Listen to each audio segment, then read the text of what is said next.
이번 청년부 수련회 때 구원의 확신이라는 주제를 가지고 청년들이랑 말씀을 나눴었는데요. 그 중에 이제 우리를 구원으로 이끄는 참된 믿음은 어떤 특징을 갖고 있냐, 그런 얘기를 했었습니다. 그래서 그때 했던 얘기를 이 시간에 또 같이 나누면 좋을 것 같아서 그 청년들과 나눴던 얘기를 여기서 다시 한번 나누도록 하겠습니다. 우리를 구원으로 이끄는 참된 믿음은 어떤 특징을 갖고 있는가? 일단 오늘 본문 5장 1절을 보면 5장 1절의 내용이 이제 두 부분으로 되어 있는 게 딱 보입니다. 뭐를 기준으로 두 부분으로 써 있는 게 보이냐면 가운데에 또한이라고 써 있는 그 말을 기준으로 두 부분으로 써 있는 게 보입니다. 예수께서 그리스도이심을 믿는 자마다 하나님께로부터 난 자다. 그리고 한글로는 또한으로 번역되어 있는데 헬라어는 그리고라고 번역되어 있습니다. 그리고 낳으신 이를 사랑하는 자마다 그에게서 난 자를 사랑하는 이라 라고 이렇게 두 부분으로 요한일서 5장 1절은 써 있습니다. 근데 이게 한글 성경으로 보면은 그래도 얼핏 보이는데요.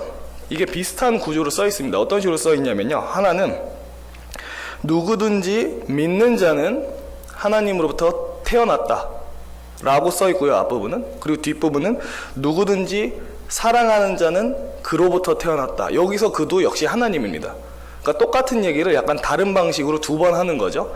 누구든지 믿는 자는 하나님께로부터 태어난 자다. 그리고 누구든지 사랑하는 자는 역시나 하나님으로부터 태어난 자다 라고 써 있습니다. 그러니까 이 말이 두 개가 하나라면 이런 의미가 되는 거죠. 믿는 자는 곧 어떤 사람이냐면 사랑하는 자라는 겁니다. 누구든지 믿는 자 하나님으로부터 태어났다. 그리고 누구든지 사랑하는 자 하나님으로부터 태어났다.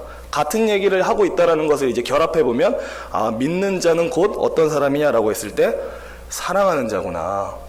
그럼 믿는 자는 무엇을 사랑하는가? 요한일서 5장 1절 뒷부분에서 얘기를 해주죠. 먼저는 낳으신 이를 사랑한다라고 얘기를 합니다. 다 아시겠지만 이 자리에 있는 저와 성도님들을 낳아주신 분이 누구십니까? 그분은 성부 하나님이십니다. 그죠?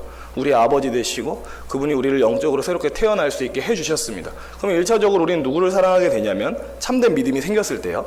나를 영적으로 새로 낳아주신 성부 하나님을 사랑하게 됩니다. 자동적으로요. 그리고 또 무엇을 사랑하게 되냐면 요한일서 5장 1절 뒤에서 나오는 것처럼 아버지께서 낳으신 또 다른 자들을 사랑한다라고 얘기를 합니다. 그러면 성부 하나님께서 낳으신 또 다른 자에는 누가 있습니까? 내 주변에 있는 성도들이 있죠. 그래서 믿는 자들은 어떻게 되냐면 참된 믿음을 갖고 있는 사람은 사랑하는 사람이 되는데 무엇을 사랑하고 누구를 사랑하냐면 나를 영적으로 새롭게 낳아주신 성부 하나님을 사랑하게 되고요. 나를 낳아주신 성부 하나님이 낳으신 또 다른 사람들, 내 주변에 있는 성도들을 사랑하게 됩니다.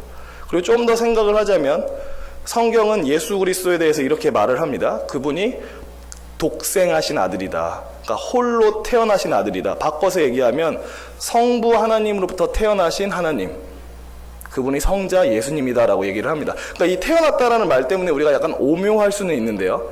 이게 인간이 생각하는 그런 출생이 아니기 때문에 너무 이렇게 혼란스럽게 생각하지 않으셔도 됩니다. 간단하게 얘기를 하자면 예수님 역시 성경에서 말하기를 성부 하나님으로부터 태어난 자라고 얘기를 합니다.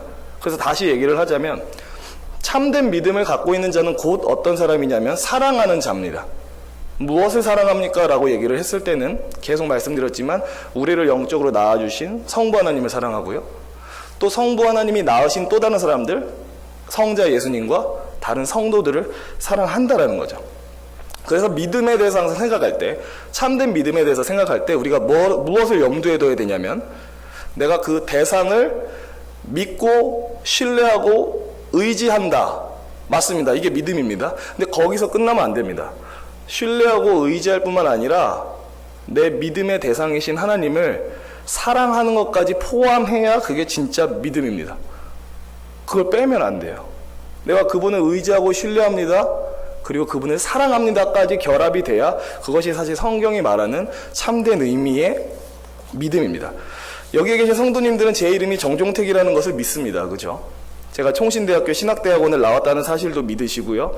그리고 신월중부교회 청년부 교역자라는 것을 믿으세요. 그죠? 여기에 대해서 의심하는 분은 아무도 안 계시죠? 근데 이 사실을 믿으면서도 저라는 사람을 싫어하실 수 있습니다. 네, 다행히 아무도 안 싫어하시는 눈치인데 아무튼 네, 싫어하실 수 있어요. 제가 잘못 생각했네요. 나도 싫은데 라고 하셨는데 근데 이건 성경이 말하는 믿음이 아니라는 거죠. 정종택, 나는 너에 대한 여러 가지 정보 다 믿어. 네 이름이 정종택인 것도 믿고 네 나이가 몇 살인 것도 믿고 어디서 공부한 것도 믿고 다 믿어. 근데 난 너 좋아하지 않아. 이건 믿음이 아니라는 겁니다. 성경이 말하는 믿음이. 믿음은 다시 한번 말씀드리지만 내가 믿는 대상을 의지하고 신뢰할 뿐만 아니라 그 대상을 사랑하는 것까지 포함해야 진정한 믿음입니다. 그래서 바울은 갈라디아서에서 이렇게 얘기를 하죠. 그리스도 예수 안에서는 할례나 무할례나 효력이 없으되 사랑으로서 역사하는 믿음뿐이니라 라고 얘기를 합니다. 그러니까 참된 믿음은 자기 자신을 증명하는데 사랑하게 만들므로써 자기 자신을 증명한다. 그러니까 믿음은 추상적인 것이 아니라 참된 믿음이 들어오면 나로 하여금 사랑하게 만든다라는 거죠. 그래서 믿는 자는 곧 사랑하는 자입니다. 하나님을 사랑하고 그리스도를 사랑하고 성도를 사랑하게 만듭니다. 그래서 진짜 믿는데 사랑하지 않는 자는 좀 이상한 거예요. 교부 어거스틴은 이런 얘기를 했죠. 만약 누군가가 성경을 많이 읽었는데 하나님과 이웃을 사랑하지 않는다. 그러면 그 사람은 사실 성경을 단 한 글자도 읽지 않은 것이다 라고 얘기를 했습니다. 그러니까 하나님이 성경을 주신 의도는 그거라는 거죠. 하나님을 사랑하게 만들고 이웃을 사랑하게 만든다. 그게 하나님이 성경을 주신 의도인데 만약 사랑이 나타나지 않는다면 그 사람은 스스로를 돌아봐야 된다는 얘기를 한 겁니다. 어떤 집회 시간에 이제 외국인 목사님에 대한 얘기를 짧게 하겠습니다. 스프롤이라고 하는 목사님이 있습니다. R.C. 스프롤이라는 목사님이 있는데 그분이 믿음에 대해서 이렇게 말했습니다. 여러분은 지금 너무너무 지치고 힘듭니다. 근데 여기에 소파가 있습니다. 이때 여러분의 몸을 소파에 그대로 내맡기는 것, 아무런 의심하지 않고 소파에 여러분의 몸을 내던지는 것이 믿음입니다 라고 얘기를 했습니다. 그러니까 되게 맞는 말을 하신 거예요. 그러니까 그냥 나를 온전히 다 의탁하고 의뢰하는 게 이게 믿음이 맞죠. 그리고 그 R.C. 스프롤이라는 목사님이 설교를 끝나고 내려갔습니다. 그 다음 시간에 이어서 설교하는 목사님의 이름은 존 파이퍼라는 목사님이었습니다. 그분이 올라와서 이렇게 얘기를 했습니다. 앞서 스프롤 목사님이 말한 믿음에 대한 정의, 이것은 너무나도 옳고 좋고 저도 동의합니다. 하지만 생각해 봅시다. 내가 너무 힘들고 지쳤습니다. 소파가 내 눈에 띄었고 나는 그 소파에 나를 맡기고 앉았습니다. 그런데 그 소파가 사실 내 마음에 너무 안 들게 생겼습니다. 소파의 디자인도 마음에 들지 않고 색깔도 마음에 들지 않고 무언가 더럽게 느껴졌습니다. 그런데도 불구하고 내가 피곤하니까 기대긴 해야겠다. 안 그러는 것보단 나으니까. 이게 과연 믿음입니까? 라고 물어봤습니다. 그러니까 소파에 기대고 의지하긴 했는데 소파를 좋아하진 않았다라는 거죠. 근데 이게 과연 성경이 말하는 믿음입니까? 라고 했을 때 존 파이버 목사님은 그건 사실 성경이 말하는 믿음은 아닙니다. 왜 아닙니까? 라고 했을 때 사랑이라고 하는 것이 빠져있기 때문입니다 라고 얘기를 했습니다. 그래서 항상 우리는 그러니까 여기 계신 성도님들 다 아마 그렇게 계속 사실 겁니다. 계속 나의 신앙을 점검해보고 내가 참 구원에 이르는 믿음을 갖고 있는지를 계속 이렇게 곰곰이 생각해 보시겠죠. 오늘도 다시 한번 생각해 보시면 유익할 것 같습니다. 나는 믿음이 있는 것 같은데, 하나님을 의지하고 신뢰하는데 하나님을 사랑하는 마음도 있는가? 동시에 예수 그리스도를 사랑하는 마음도 있고 나 말고 같은 하나님에게서 태어난 다른 성도들을 사랑하는 마음도 있는가를 보셔야 됩니다. 그래서 이렇게 사랑하게 만드는 참된 믿음이 있는 사람들은 어떤 특징을 보여주냐면 우리가 읽은 본문 2절 3절과 같은 특징을 보여주죠. 2절 우리가 하나님을 사랑하고 그의 계명들을 지킬 때에 이로써 우리가 하나님의 자녀를 사랑하는 줄을 아느니라. 하나님을 사랑하는 것은 이것이니 우리가 그의 계명들을 지키는 것이라. 그의 계명들은 무거운 것이 아니로다. 여기서 얘기하기를 하나님을 사랑하는 것은 이것이다 라고 하면서 하나님의 계명을 지키는 거라고 얘기를 합니다. 그러면 하나님의 계명은 뭔가? 사실 여기는 예수 그리스도의 계명이네요. 예수 그리스도의 계명은 무엇인가? 다 알고 계십니다. 하나님을 사랑하고 이웃을 사랑하는 게 예수 그리스도께서 다시 한번 우리에게 각인시켜 주시고 떠나신 계명입니다. 근데 요한은 말하기를 믿음이 있는 사람은 하나님 사랑, 이웃 사랑을 실천하는 게 그 사람한테 있어서 무거운 짐이 아니라고 말합니다. 왜 믿음이 있는 사람에게는 하나님을 사랑하고 이웃 사랑을 실천하는 게 왜 안 어려울까요? 왜 안 어렵냐면 내 안에 있는 참된 믿음 자체가 그것을 하게끔 나를 자꾸 떠밀기 때문에 그렇습니다. 그러니까 마음속에 계속해서 하나님을 사랑하길 원한다는 마음을 자꾸 주고, 같은 하나님 안에서 태어난 성도들을 사랑하길 원한다는 마음을 자꾸 주기 때문에, 내 마음을 자꾸 그쪽으로 기울어지게 만들기 때문에 이 계명이 사실 우리에게 무거운 게 아닌 겁니다. 만약에 믿음이 들어와도 우리를 사랑하는 사람으로 바꿔놓지 못한다면 이 계명은 되게 무겁죠. 내 안에는 사랑하고자 하는 마음이 전혀 없는데 하나님은 맨날 하나님 사랑, 이웃 사랑을 얘기하시네. 아이고 무거워라. 하지만 계속 말씀드렸듯이 참된 믿음은 반드시 사랑을 동반합니다. 사랑하게 만듭니다. 그래서 하나님 사랑, 이웃 사랑이라고 하는 예수 그리스도의 계명은 믿는 자에게 무겁지 않습니다. 때론 무거울 때도 있죠. 사람들이 날 너무 화나게 할 때, 너무 당황스럽게 할 때 힘들긴 하지만, 근데 기독교인들은 이게 있는 겁니다. 어떤 그러니까 성도 둘이 싸웠어요. 만약 안 믿는 사람끼리 만약 싸웠다면 아주 간단하게, 야 너랑 나랑은 안 맞는다, 그냥 앞으로는 모르고 지내자, 그냥 연을 끊자고 이렇게 하면 됩니다. 근데 기독교인은 이게 안 돼요. 마음 한구석에 그래도 우리가 같은 예수를 믿는 주 안에서 형제인데 내가 관계를 끊을 수는 없는데, 이런 마음이 드시죠? 그래서 아예 놓지 못해요. 그러니까 이게 기독교인은 그렇게 하게 됩니다. 믿음이 그렇게 하게 만들어요. 믿음이 역동적으로 나를 그렇게 만듭니다. 놓지 말아라, 끈을 끊지 말아라, 사랑의 끈을 놓지 말아라 라고 자꾸 내 안에 그렇게 말을 합니다. 진짜 말을 한다는 건 아니고요, 그런 마음을 준다라는 거죠. 그리고 또 믿음이 있으면 이런 일이 일어납니다. 마지막으로 5장 4절 같이 읽어보도록 하겠습니다. 같이 읽겠습니다. 무릇 하나님께로부터 난 자마다 세상을 이기느니라. 세상을 이기는 승리는 이것이니 우리의 믿음이니라. 아멘. 세상을 이긴다고 합니다. 이 세상을 이긴다는 말은 이렇게 생각하셔도 됩니다. 세상의 유혹이 우리에게 다가옵니다. 세상이 우리에게 여러 가지 미끼를 던집니다. 돈이든 명예든 쾌락이든 사람들에게 인정받는 것이든 그 외의 모든 것으로 우리를 자꾸 이렇게 끌어당기려고 합니다. 세상은. 근데 믿는 자는 세상을 이긴다고 얘기를 합니다. 왜 믿는 자는 세상을 이길 수 있죠? 라고 얘기를 한다면, 그 신자 안에 심겨져 있는 참된 믿음이 세상을 사랑하게 만드는 게 아니라 하나님과 이웃을 사랑하게 만들기 때문에 엉뚱한 데에 눈 돌리지 않도록 지켜준다는 거죠. 그래서 사실 믿음에 눈이 떠진 사람은 두 가지 일이 일어납니다. 하나는 뭐가 일어나냐면, 지금까지 알지 못했던 하나님이 얼마나 가치 있고 위대한 분이신지를 눈을 뜨게 됩니다. 그렇죠?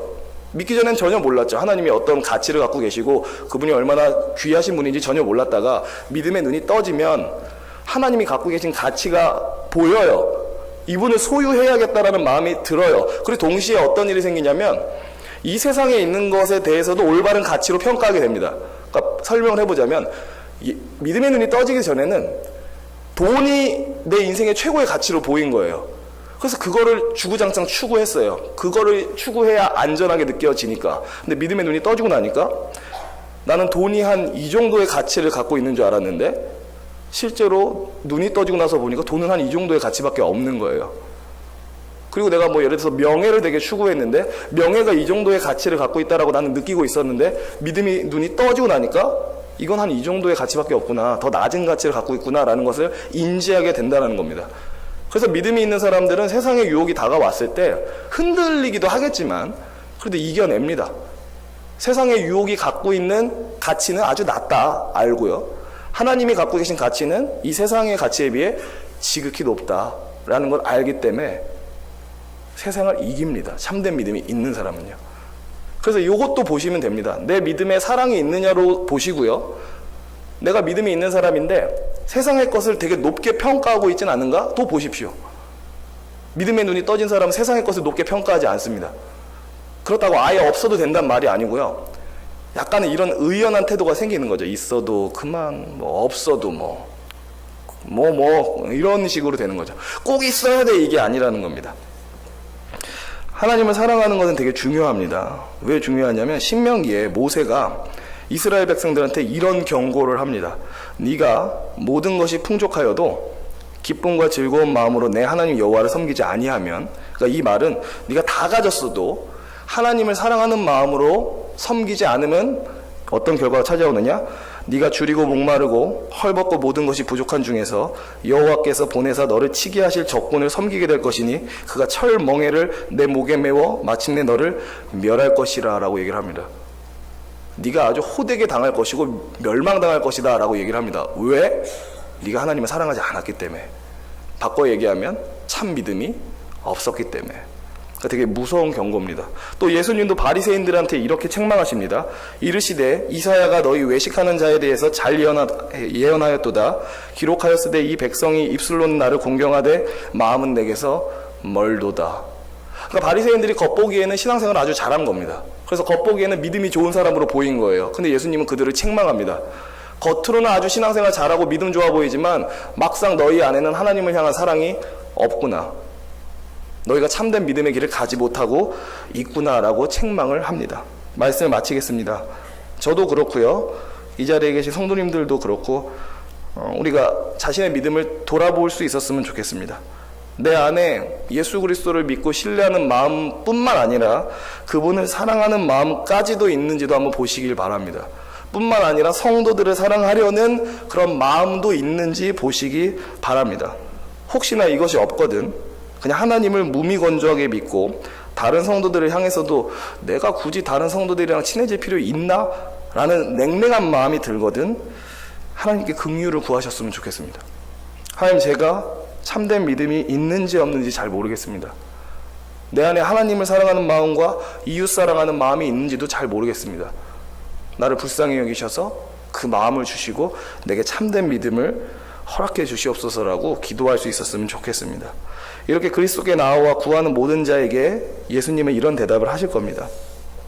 아버지께서 내게 주시는 자는 다 내게로 올 것이요 내게 오는 자는 내가 결코 내쫓지 아니하리라. 아멘. 제가 기도하고 마치겠습니다.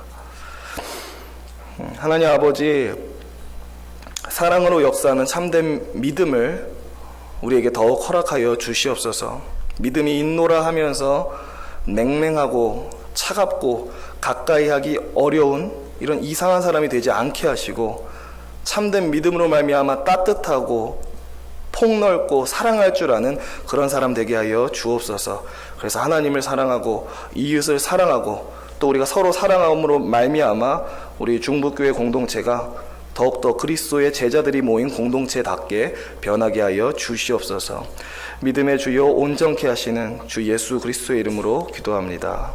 아멘.